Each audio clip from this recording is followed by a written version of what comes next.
You're watching The Source on CNN Philippines. I'm Pinky Webb. Our source today, Quirino Governor and League of Provinces of the Philippines Chairman, Dakila Cua. Governor Cua, welcome back to The Source. Good to see you again.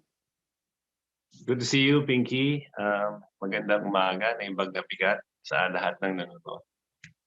Before we talk about the issue on masks, on wearing of masks or non-wearing of masks in outdoor areas, can you just give us first the situation, the COVID situation in Quirino Province? Ang Quirino po ay alert level 1. As of today, we have no COVID positive cases right now. The last one, we had one case was, I think about 10 days ago, more than a week ago, when we had one case. But 5 days na lang kasi ngayon ang recovery period. So ngayon, as of today, I believe wala na talagang kaso. Then that's very good news for the province.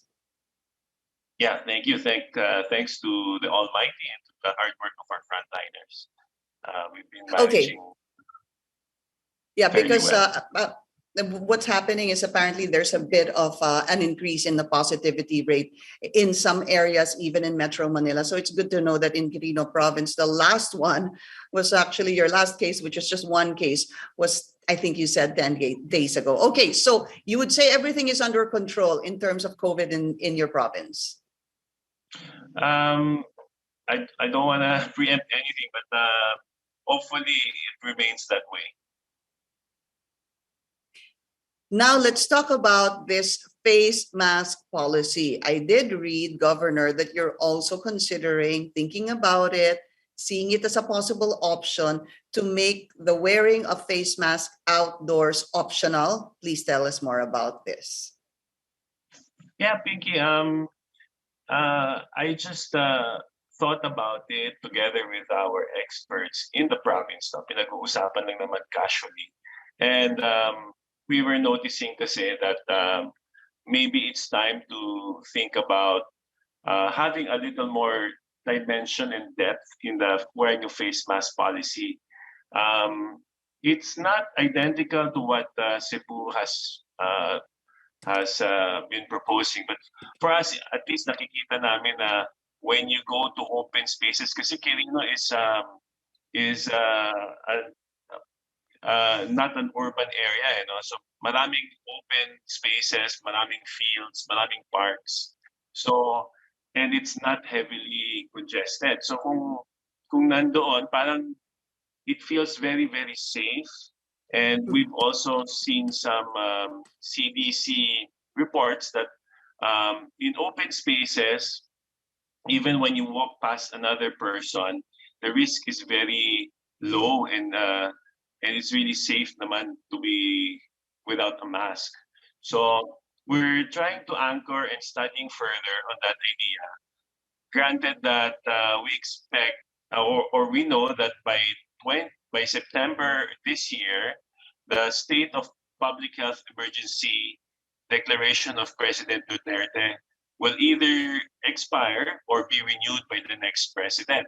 So in case we go to new normal talaga, we need to start thinking and talking about it. At least putting some dimension into the face mask policy.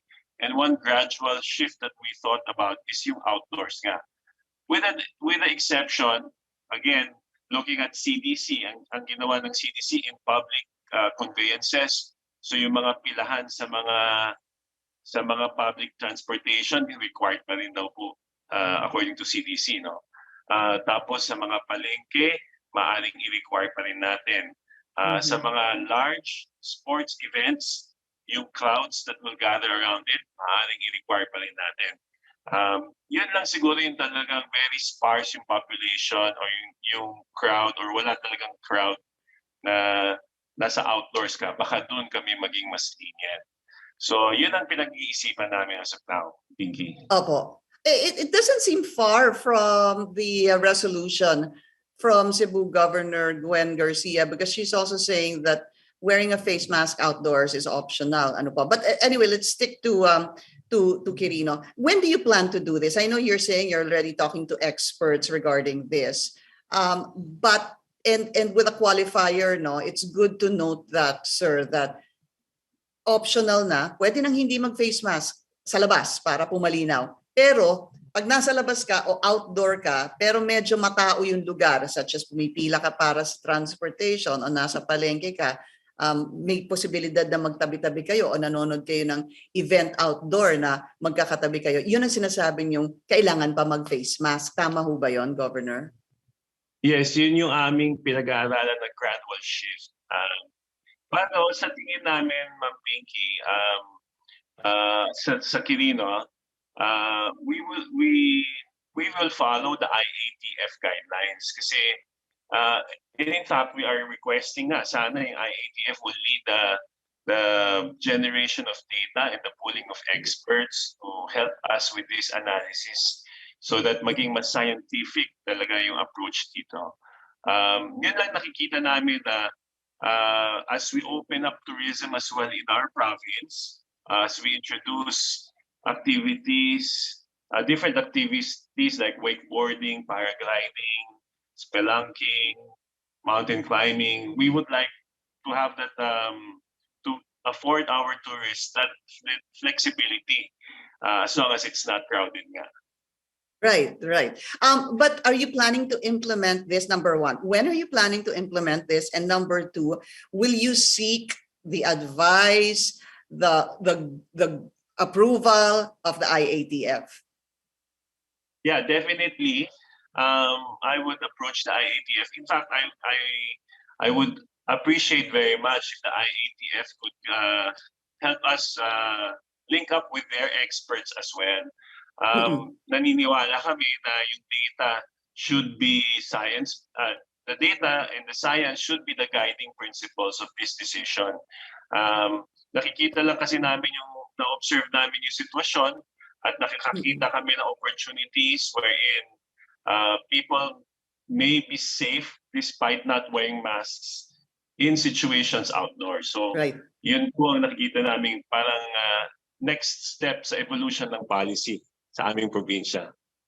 Opo. But you're not going to do this, to be clear, without the approval of the IATF. Is that correct, sir?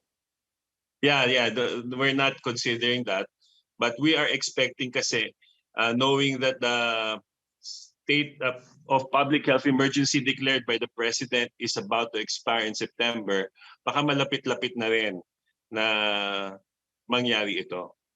So wala pang date on this. Yung plano nyo po na pag-uusap pa, continued talks with the experts and even experts of the IATF, you're not seeing any month to be able to possibly implement this optional outdoor wearing of face masks? Yeah, we're looking at September if that's the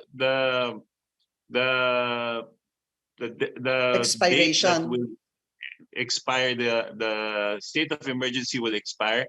But again, we're also calling upon IATF. Sorry about this. We're also calling upon the IATF to start studying na rin para mag-guide din kami. And in fact, it may be an option for the whole province already. For the whole country already, if they see merit and if the data and the science will allow it. Okay, we need to take a very short break. We will be right back. You're watching The Source on CNN Philippines. I'm Pinky Webb. Our source today, Quirino Governor and the League of Provinces of the Philippines Chairman, Dakila Cua. Governor, I wanted to talk about the state of emergency rather. There have been calls from some lawmakers to look into this and possibly even lift the state of emergency. Is this something you think the government should already consider even prior to its expiration, as you mentioned in September? Yeah, definitely, it's worth studying and looking into, Ma'am Pinky. It will have to be anchored, I presume, on the definition of the public health emergency. So, ano ba ang ibig sabihin ng pandemic or epidemic in the case of the Philippines? Ilan ba ang kaso para ma-consider na pandemic? Ano ba yung parameters by which you can gauge whether it's still an urgent concern that requires the attention of almost all of the national government agencies gathering into the IATF. No? So yeah, it makes sense to review it and to study its relevance, its importance, and a key role that it will play in the next few months. So pwede naman nila talagang pag-aralan yan as early as today. And maybe as a last question, because of the 2 years of COVID that has hit us and of course even the rest of the world, do you think that there should be more independence, autonomy for the local governments to be able to decide on the situation in their particular areas and not, well, basically rely on the rules and regulations of the governing body, which is the IATF? That's the perfect question, Ma'am Pinky. Even in our constitution, naka-enshrine po yung local autonomy, and yan po ang isang, sa tingin namin, it will be inevitable. No? I don't see that the IATF will exist perpetually. Imposible at napakahirap naman for the national government to prescribe all these small policies, no? Especially when the risk and the threat is already manageable at the local level. So definitely, we do appreciate and we thank the IATF for all their innovations, for all their data gathering, analysis, and guidance. So it's served a very good purpose. But there will come a time, I don't know if it is today, let the experts discuss it, and we're happy to participate, that there will come a time that these things and decisions will really be delegated back to the local governments. And if that's going to be the future, as we see that there's no other future but that, edi pag-usapan na natin when will be the right time, what will be the parameters considered, and how will the transition be more effective and streamlined, para naman mas maging maayos yung pagbalik sa normal natin, na pagbabalik sa LG ng mga desisyon tungkol sa face mask, sa public transportation, sa public safety and health situation. And so that it doesn't confuse the public as well. Quirino Governor Dakila Cua, sir, thank you so much for your time. Maraming salamat din po, and God bless. Thank you. Thank you, and thank you for joining us here on The Source. I'm Pinky Webb. You're watching CNN Philippines.